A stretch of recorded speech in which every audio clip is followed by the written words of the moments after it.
আমাৰ আজিৰ সমবেত হৈ এটা আবেদন জনাবৰ কাৰণে আমি ইয়াত পুনৰ আহিছোঁ।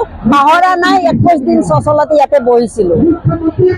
গতিকে যোৱা 10 তাৰিখে 10 মাৰ্চত সন্মানীয় বিত্তমন্ত্ৰী অজন্তা নেওগ বাইদেউ ICDSৰো তেখেত মন্ত্ৰী তেখেতে যি বাজেট উত্থাপন কৰিলে অংগনবাদী কৰ্মী সহায়িকাৰ লগতে আঁচনিভুক্ত কৰ্মচাৰী মিড ডে মিল আশা বাইদেউসকলৰো অহা অক্টোবৰ 1 তাৰিখে আপোনালোকৰ দৰমহা বৃদ্ধি হ'ব, মাননি বৃদ্ধি হ'ব। কিন্তু আমি প্রশ্ন করিছো, আমি তো তৃণমূল পর্যায়ে কাম করা সাধারণ কর্মী সহায়িকা। আমি প্রশ্ন করিছো মন্ত্রী মহোদয়, এই বাজেটত যদি টকা ধার্য নকৰে তেনেহলে আমাৰ মাননি বৃদ্ধি কেনেকে হব?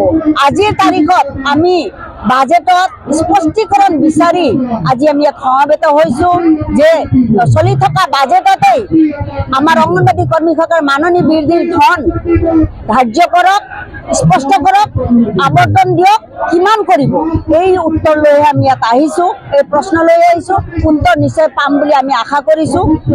কাৰণ বিভিন্ন দাবী পূৰণ কৰিছে হয় চৰকাৰে, সেইটো লৈ আমি তেখেতসকলক ধন্যবাদো জনাইছোঁ। এককালীন সাহায্য দিছে, অন্যান্য সহায়িকাবিলাকৰ আপগ্ৰেডৰ কথাটো আছে, সেইবিলাক কৰিছে। কিন্তু মাননি বৃদ্ধিৰ ধন আবণ্টন কৰক, এই প্ৰতিবাদী লৈ আমি এটা আবেদন জনাবলৈ আহিছোঁ। ধন্যবাদ।